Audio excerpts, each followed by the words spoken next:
That night, my stepdad looked at me with a cold, steady tone and said, "You are going to Russia.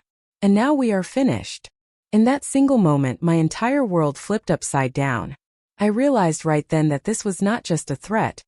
It was a decision that had already been made without my consent. At that time, I had no idea that a decision taken out of my hands would send me to a freezing corner of the world, where the thought of returning would be unimaginable. Now think about it, if this happened to you, what would you do? My name is Emily Carter. I was 27 years old, living in Charlotte, North Carolina, trying to convince myself that starting over did not mean starting from zero. On paper, my life looked fine. I had a steady job as an office coordinator, a small but tidy car, and a habit of making lists for everything because structure made me feel safe. I was the kind of person people described as reliable, the one who showed up early, remembered birthdays, and kept quiet when things felt uncomfortable. Confidence was not loud in me. It was careful. I believed in working hard, keeping my head down, and trusting that effort would eventually be enough. My biggest dream was simple. I wanted independence that did not feel fragile. Place of my own. A future that belonged to me, not borrowed from someone else's stability. I told myself that this temporary move back home was just a pause, not a setback. Just a few months under my mother's roof while I rebuilt. What I did not admit, even to myself, was how tired I already was. Tired of proving I was capable. Tired of being the adult child who was supposed to understand everyone else's pressure. I carried guilt easily. It sat quietly in my chest, reminding me to be grateful, patient, and flexible, even when something felt off. I trusted people longer than I should have. That was my soft spot. I believed that calm conversations could fix anything. I believed that if I stayed reasonable, others would meet me there. That belief made me easy to corner without raising a voice. At home, I kept myself small. Not physically, but emotionally. I avoided conflict, laughed things off, and told myself that discomfort was temporary. I stayed out of the way. I did not want to be a burden. I did not want to rock the boat. That instinct had followed me from childhood into adulthood, and I wore it like armor, even when it stopped protecting me. I also believed family meant safety by default. That was my biggest blind spot. I assumed shared walls meant shared responsibility. I assumed silence meant neutrality, not permission. I assumed that adults handled problems with limits, not ultimatums. Looking back now, I see how unprepared I was for what came next. I had strength, but it was untested. I had boundaries, but I had never been forced to defend them. I had resilience, but I had not yet learned how sharp it could become when survival demanded it. Before that day, I thought the worst thing that could happen was failure. I had no idea how wrong I was. Before he became part of our lives, home felt uncomplicated. Not perfect, but steady in a way that mattered. It was just my mother and me, moving through our days with an unspoken rhythm we both understood. We did not have much, but we had space to breathe. My mother was warm in a quiet way. She showed love through routines. Dinner at the same time every night. Notes left on the counter. Questions that came softly, never demanding answers. She worked long hours, but when she was home, the house felt lighter. Safe. Predictable. I never worried about how much room I took up. I could sit at the kitchen table too long.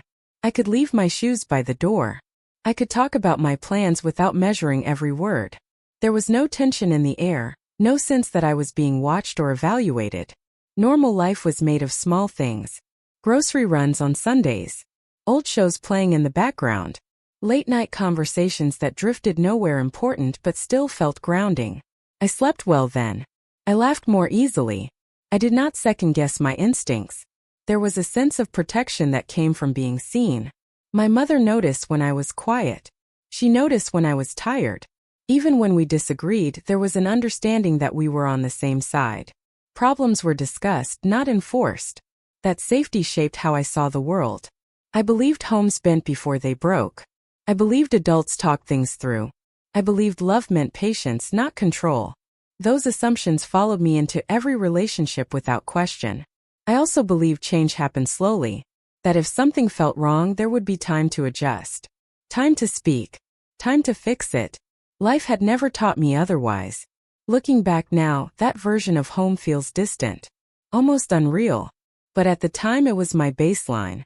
It was the place I measured everything against. When he entered our world, I did not recognize the shift at first. I thought we were just expanding the circle. I did not realize we were closing a door. And once that door closed, the sense of safety I had taken for granted would never fully return. When my mother introduced him as the man she was seeing, nothing about him felt alarming. He was polite in a practiced way. Firm handshake. Direct eye contact. The kind of smile that appeared and disappeared on command. I remember thinking he looked like someone who liked control, but at the time I mistook that for confidence. He moved into our lives quickly but not loudly. There were no raised voices, no obvious red flags. Just subtle shifts. Rules that appeared without discussion. Opinions that landed like facts. Suggestions that felt more like instructions the longer he stayed. At first, he positioned himself as reasonable. He talked about structure. About discipline. About how households worked better when everyone knew their place. The language sounded practical, almost responsible. My mother nodded along, relieved, I think, to have someone else carry the weight of decision-making. I noticed the changes before I understood them. The way conversations ended when he entered the room. The way my mother checked his face before agreeing with me. The way silence started doing the work that words used to do. He had a habit of correcting small things. How I phrased sentences. How long I stayed out. Where I left my bag. None of it was aggressive. It was calm. Casual. Almost friendly. But it never stopped. I started feeling like a guest in my own home. Like everything I did was being measured against an invisible standard I had never agreed to. When I pushed back gently, he smiled and told me I was being sensitive. That word came up often. Sensitive. As if my discomfort was the real problem. The first time I felt uneasy enough to mention it to my mother, she brushed it off. She said he meant well. She said adjusting took time. She said I should try to meet him halfway. I told myself she was right. What I did not recognize then was the pattern. Control wrapped in calm language. Authority presented as concern. Boundaries redrawn without consent. It all happened slowly enough that I kept second-guessing my instincts. He never raised his voice in those early months. He did not need to. His presence alone shifted the temperature of the room. Conversations tightened. Laughter thinned out. Comfort became conditional. Looking back, the warning signs were there. I just did not know what they were warning me about. By the time I realized I was shrinking to keep the peace, the balance of power had already changed. And once that happens, it is never as simple as stepping back to where things started. Control did not arrive all at once. It crept in slowly, disguised as concern and framed as responsibility. Nothing he did looked dramatic enough to protest. That was the point. By the time I noticed how tight the walls had become, I was already adjusting my movements to fit inside them. He learned quickly what unsettled me. He never needed to raise his voice. Pause was enough. A look held a second too long. Silence became his favorite tool. When conversation stopped abruptly, I filled the gap. When tension settled in the room, I softened my tone. I started doing the work for him without realizing it. He spoke in questions that were not really questions. Do you think that is appropriate? Is that the best use of your time? Are you sure that is a smart choice? Each one landed lightly, but together they rewrote how I saw myself. Doubt replaced certainty. Hesitation replaced instinct. I stopped trusting my first reaction and waited for permission that never came. The house grew quieter. Not peaceful. Careful. I learned which topics shortened his patience. I learned when to stay in my room. I learned how to speak without committing to anything. Fear did not show up as panic. It showed up as calculation. My mother noticed the tension, but she responded by smoothing things over instead of naming them. She avoided conflict the way I once had. When I looked to her for reassurance, she offered compromise instead. Keep the peace. Do not escalate. Let it go. That silence taught him what he could get away with.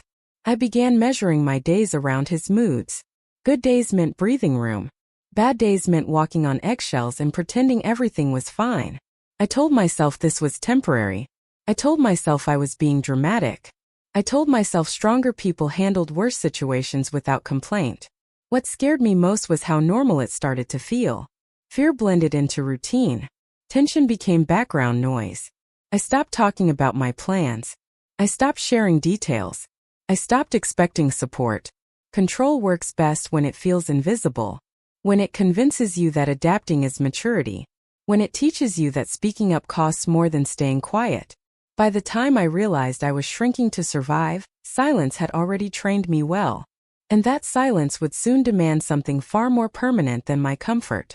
The shift happened over money, although at the time it was presented as responsibility, a practical conversation, a necessary adjustment.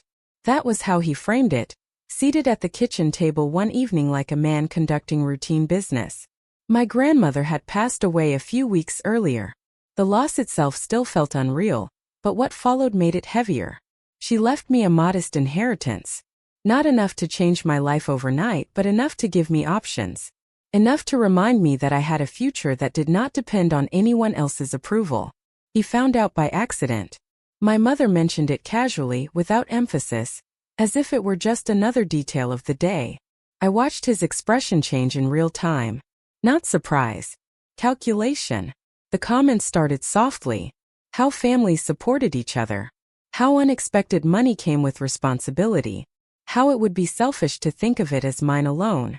He spoke calmly, confidently, as if he were explaining something obvious that I had somehow missed. I did not argue at first. I listened. I waited. I assumed this was a discussion, not a demand. Then the conversation shifted. He suggested the money should be managed by him. Temporarily, he said. For stability. For emergencies. For the household. He spoke as though the decision had already been made, and I was only being informed out of courtesy. When I hesitated, the temperature in the room dropped. His tone stayed even, but his patience thinned. He asked why I did not trust him. He asked whether I thought I knew better than the person running the household. He asked questions that cornered instead of clarified. For the first time I said no. Not loudly. Not defiantly. Just clearly. That was the moment I felt the balance tip. The air shifted. Control that had once been subtle became sharp. He stopped pretending this was about guidance. It was about authority. My mother stayed quiet, eyes fixed on the table. Her silence answered questions she did not want to face. Refusing him was not just about money. It was about ownership. About who decided my future. About whether I still had the right to say no inside that house. He leaned back in his chair and studied me. Not with anger, but with something colder. As if he were recalculating a plan that had just changed. That was when I understood the truth. The money was never the real issue. It was the moment he realized I could still choose. The house felt different after that night. Not louder. Not chaotic. Just heavier, like the air itself had learned how to judge me. Every sound landed harder. Every silence stretched longer than it should have. I barely slept. When I did, my dreams replayed the same moment on a loop. His voice. His certainty. The way the room had closed in on me. I woke up exhausted, already bracing for the day before it even started. I waited for someone to step in. For my mother to say something. Anything. I expected a question, a reassurance, a quiet check-in behind a closed door. None of it came. She moved through the house carefully, as if acknowledging what happened might make it real. When I tried to talk to her, her answers stayed vague. She said he was under stress. She said things had escalated too quickly. She said we all needed time. Time for what, she never explained. Her silence hurt more than his words. I started doubting myself in ways that felt dangerous. Maybe I had pushed too hard. Maybe I should have handled it better. Maybe refusing him had been reckless. Those thoughts crept in late at night, when the house was quiet and no one was there to contradict them. Meals became uncomfortable rituals. He acted as if nothing had changed. Polite. Controlled. Almost pleasant. That made it worse. It felt like a warning wrapped in normalcy. Like proof that whatever came next would not be emotional. It would be deliberate. I withdrew. I stopped leaving my room unless I had to. I kept my phone close, even though I did not know who I would call. I felt exposed in a place that had once been familiar. What scared me most was the realization that I was alone in that house, even though I was not physically by myself. Protection had been replaced with avoidance. Support had been replaced with silence. I had always believed that adults stepped in when lines were crossed. That someone eventually said, enough. Standing there, waiting for that moment. I understood how wrong I had been. Nothing was going to stop this for me. No one was going to step between us. And whatever came next, I was going to face it without a shield. The cold hit me before reality did. It slipped through my coat, my shoes, and straight into my bones, like the air itself was warning me that I did not belong here. I stepped off the plane knowing nothing except that I was very far from home and even farther from anything familiar. Everything felt sharp. The language sounded clipped and heavy, full of consonants I could not untangle fast enough. Signs blurred past me in letters I could not read. People moved with purpose, not curiosity. No one looked twice. No one smiled out of habit. I had never felt so visible and invisible at the same time. Fear arrived quietly. It sat low in my chest, steady and patient. This was not panic. This was the kind of fear that comes when you realize there is no safety net. No familiar face. No easy way back. The drive from the airport stretched on forever. Snow swallowed the landscape, flattening everything into white and gray. Towns appeared and disappeared without warning. I watched them pass, wondering which one would become my mistake. Which stop would seal whatever this new version of my life was supposed to be. The place I was taken to did not feel temporary. That was the first thing I noticed. Temporary places still try to be welcoming. This one did not. Concrete walls. Narrow hallways. Fluorescent lights that buzzed softly, like they were tired of working too. The air smelled stale, like cold metal and old routines. I stood there with my bag at my feet, waiting for instructions I did not understand. My hands shook, not from the cold, but from the weight of what had just happened. I had crossed an ocean without crossing a choice. That night, sleep did not come easily. Every unfamiliar sound snapped me awake. Pipes rattled. Doors closed somewhere down the hall. Voices passed by, speaking too fast for me to follow.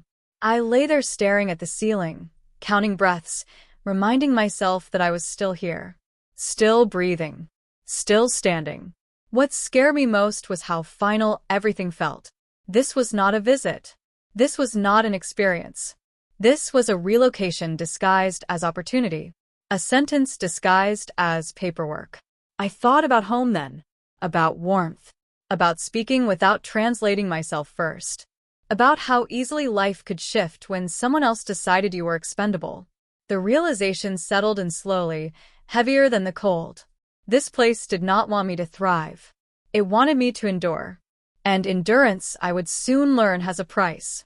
Survival settled into my body faster than understanding ever could. Mornings began before the sun, not because I was motivated, but because the schedule demanded it. Work did not care how lost I felt or how unprepared I was. It only cared that I showed up. The job itself was punishing in small, relentless ways. Long hours. Repetitive tasks. Cold that never fully left your hands, no matter how many layers you wore. My fingers cracked and burned. My back ached in places I did not know could hurt. By the end of each shift, exhaustion pressed down on me like a weight I could not set aside. The environment offered no softness. The buildings were functional, not kind. The lighting was harsh. The air smelled faintly of metal and disinfectant. Breaks were short and silent. No one asked questions. No one explained things twice. Mistakes were noticed immediately. Humiliation did not come from shouting. It came from being overlooked, from being the slowest, from not understanding instructions and having no words to ask for help. I felt clumsy, exposed, and constantly behind.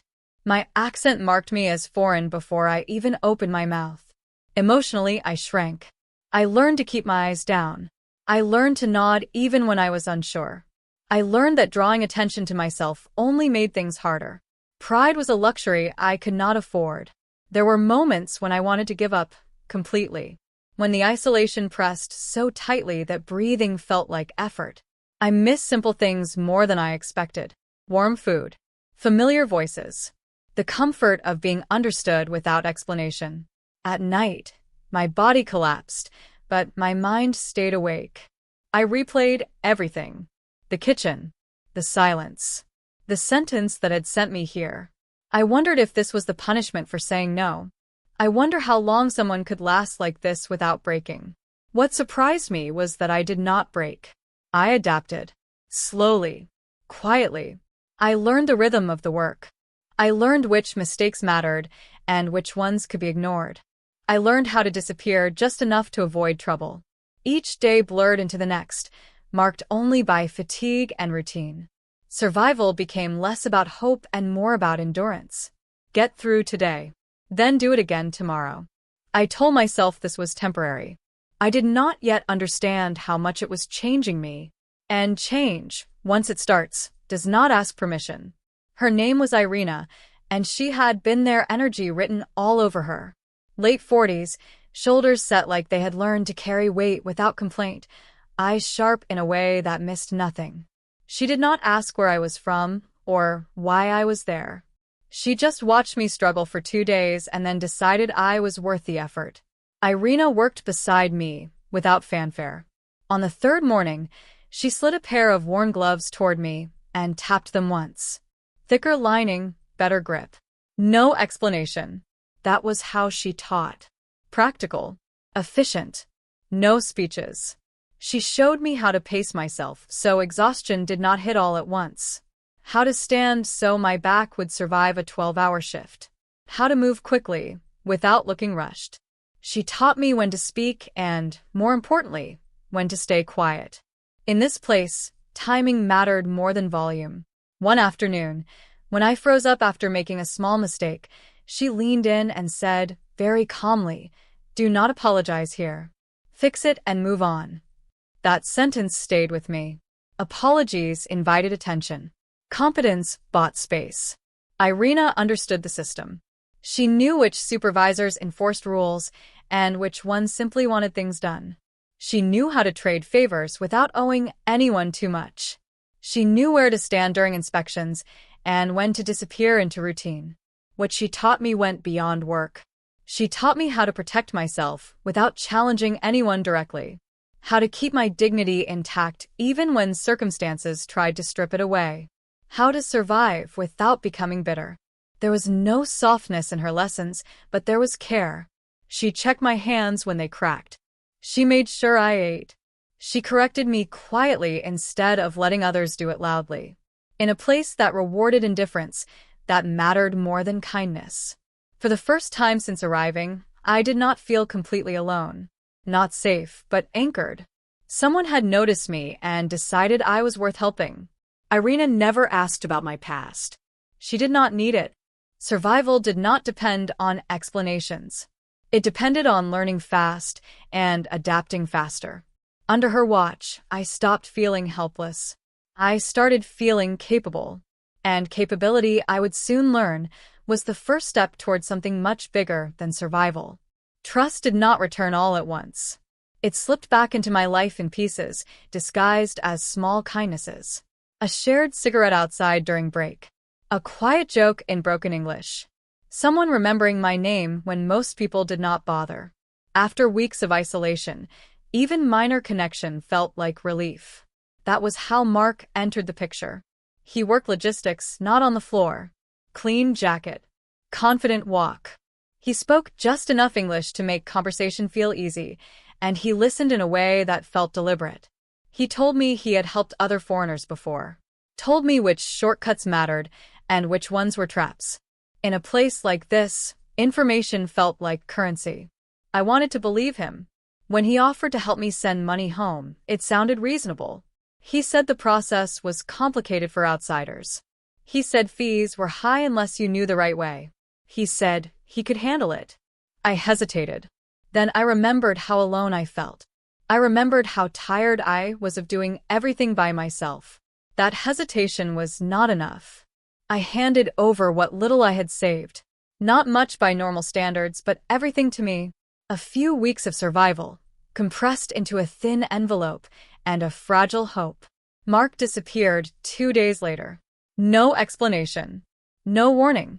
His locker cleared. His number disconnected. His name spoken only with shrugs when I asked. No one was surprised. That was the worst part. The betrayal did not shock anyone except me. The humiliation burned deeper than anger. I replayed every conversation, every smile, every moment where I had ignored my instincts because I wanted relief. I felt foolish. Exposed. Smaller than I had in weeks. I did not report it. There was nothing to report. No proof. No authority that cared. I learned quickly that justice here did not work the way I had been taught. Loss was treated as a lesson, not a problem. That night, I sat on my bed staring at the wall, my hands clenched so tightly they shook. I had survived exile. I had survived work that broke my body. And still, I had let someone take advantage of the last soft part of me. Something shifted then. Quietly. Permanently. I did not cry the way I expected to. I went numb. Trust, I realized, was expensive. And I had just paid for it twice. That night felt different from the others. Not louder. Not heavier. Just quieter in a way that settled deep inside my chest. I sat on the edge of my bed long after the lights went out, staring at the same blank wall I had stared at every night before. The difference was that this time, the tears did not come. I waited for them. They had been reliable until then. A release. Proof that I still felt something. But nothing happened. My chest stayed tight. My eyes stayed dry. It scared me at first, that emptiness. Then it steadied me.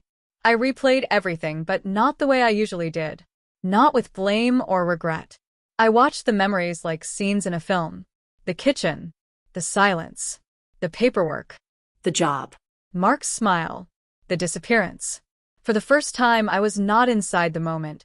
I was outside it, noticing patterns I had missed before. I saw how control worked. How confidence, without accountability, became power. How people learned exactly how far they could go when no one stopped them. I saw how systems protected themselves, not the people inside them. And I saw myself differently too. I had spent months reacting, flinching, adjusting, enduring. That night, something hardened in me. Not anger. Awareness. The kind that sharpens your focus instead of blurring it. I started paying attention. Who enforced rules and who ignored them. Who benefited from confusion. Who stayed invisible on purpose. Small details I had once dismissed suddenly lined up into something clearer. I realized that survival did not require submission. It required observation, information, timing. That was the night I stopped asking why this was happening to me. I started asking how it worked. The shift was subtle, but irreversible. Victims wait for rescue. Observers prepare for leverage. I did not know yet what I would do with what I was learning, only that I was done bleeding in silence. I lay back and closed my eyes, not to escape, but to think. For the first time since leaving home, I felt something close to control. And control, once reclaimed, does not stay quiet for long. Paying attention changed everything. Once I stopped reacting, the place revealed itself in layers. Patterns replaced chaos. What had felt random began to look organized, just not in a way that served people like me. I noticed the numbers first. Hours worked did not always match hours paid. Overtime appeared in conversation, but vanished on paper. Small deductions showed up, without explanation. Gloves, equipment, processing fees. Individually, they looked minor. Together, they added up to something deliberate. I watched who complained and what happened to them. They did not get fired. They got moved. Worse shifts. Less flexibility. Fewer chances to recover lost ground. Silence, I realized, was not compliance. It was survival training. I started keeping notes. Nothing obvious. Times. Dates. Small inconsistencies that repeated too often to be mistakes. I memorized schedules. I learned when supervisors switched shifts and which ones never checked records closely. I learned who benefited when rules stayed unclear. The biggest mistake they made was assuming I was still lost. I spoke less and listened more. During breaks, I let people talk. Frustration made them careless. Complaints filled in gaps I could not see on my own. One name surfaced again and again. One office handled adjustments. One signature appeared on paperwork no one ever explained. That was leverage. The truth was simple and ugly. Money was being skimmed in small amounts from people who could not afford to question it. Foreign workers, temporary contracts, anyone unlikely to push back. It was not dramatic theft. It was efficient theft, designed to disappear into routine. I did not confront anyone. I did not threaten exposure. I did not even acknowledge what I knew. Knowledge is fragile when you show it too soon. I waited. I backed everything up. Photos, copies, recorded dates against pay slips. I learned where records were stored and who had access. I learned which higher offices cared about numbers more than excuses. That mattered. For the first time, the imbalance shifted, not outwardly, internally. I was no longer powerless inside a system I did not understand. I understood it well enough to see where it bent. Leverage does not announce itself. It sits quietly, gaining weight. I thought about the kitchen back home, about how control had always relied on silence and assumption, about how authority shrank when questioned calmly with facts. This was not revenge yet. It was preparation. I did not want chaos. I wanted correction. I wanted accountability that did not require shouting. I wanted options. And for the first time since that night, options existed. What I had discovered was not just proof. It was timing. And timing, I was learning, decides who walks away standing. I did not confront anyone directly. That would have been loud, emotional, and easy to dismiss. Instead, I followed the system exactly as it claimed to work. Quiet revenge does not announce itself. It lets rules do the damage. I submitted a formal inquiry through the proper channel. Not an accusation, just a request for clarification. I attached copies of my records, pay slips, schedules, deductions that did not match policy. Everything labeled, dated, and clean. No commentary. No outrage. Just facts. That was enough. Within a week, the atmosphere shifted. Supervisors stopped lingering. Meetings were called behind closed doors.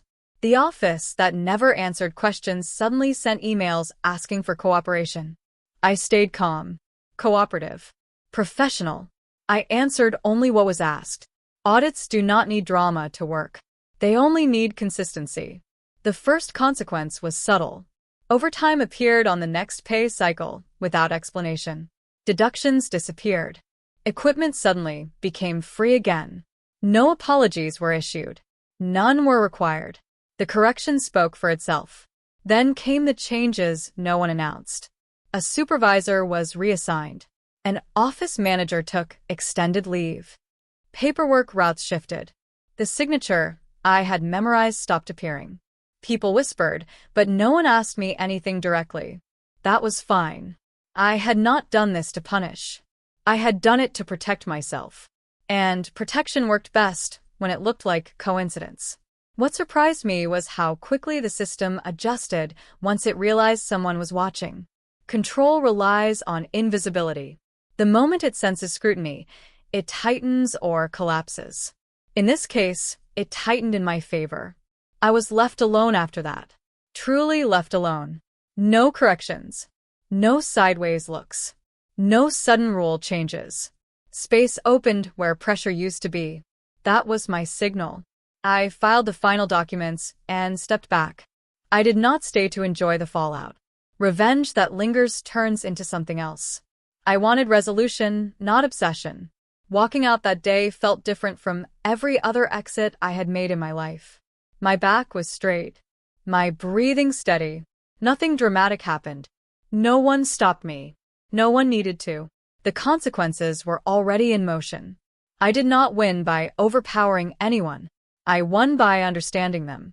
And once understanding replaces fear, fear never comes back the same way again. The truth did not arrive with shouting or spectacle. It arrived the way it always does when it can no longer be ignored. Quietly. Officially. Without asking for permission.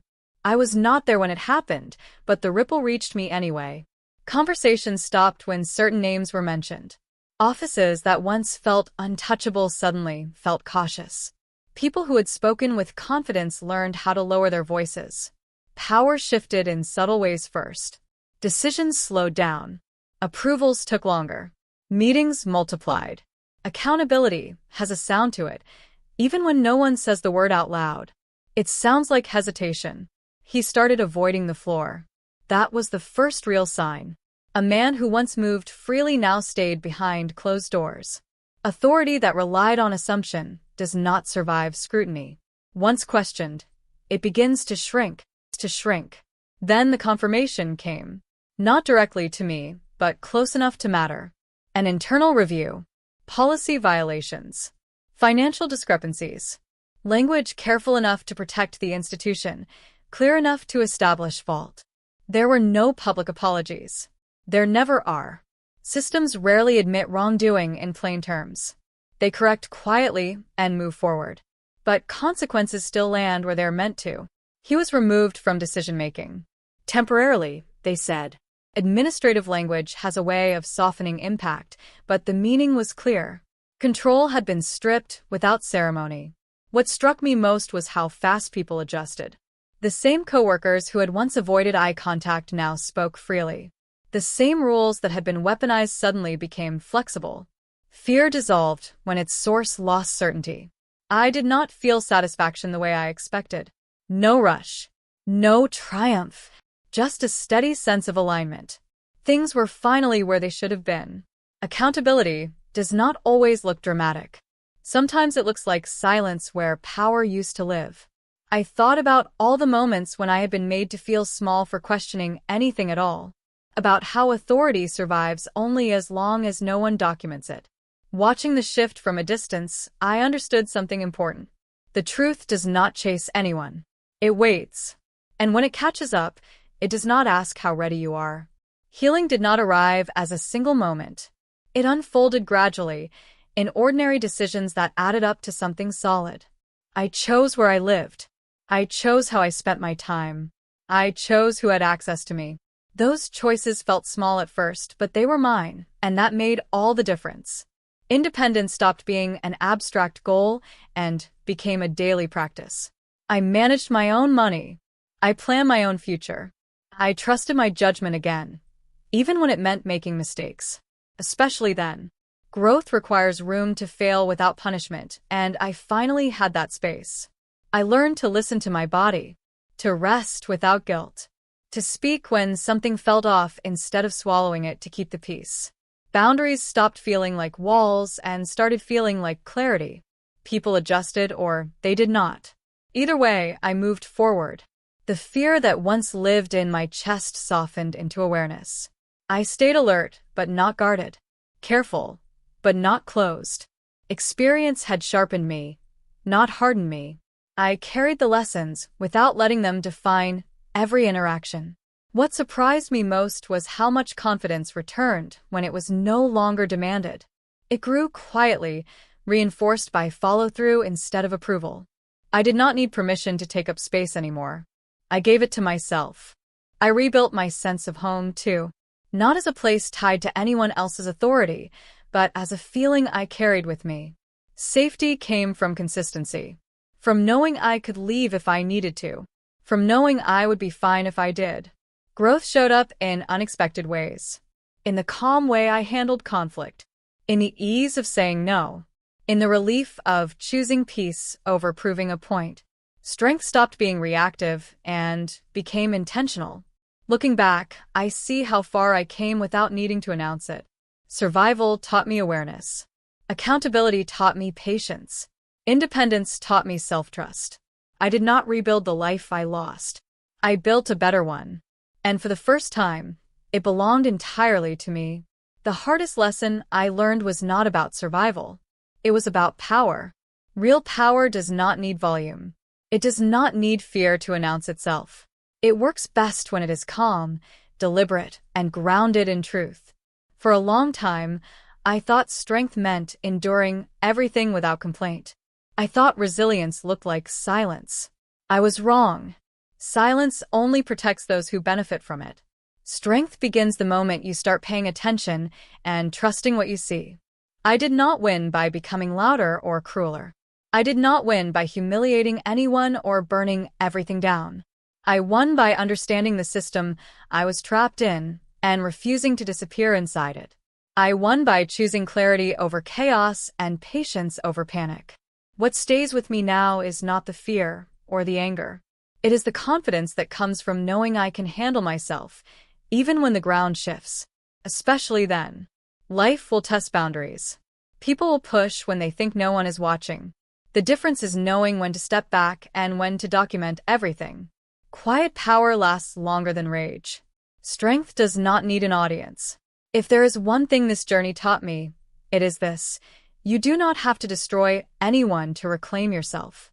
Sometimes the strongest move is walking away with your dignity intact and your future fully in your hands. That kind of strength never makes headlines, but it changes everything.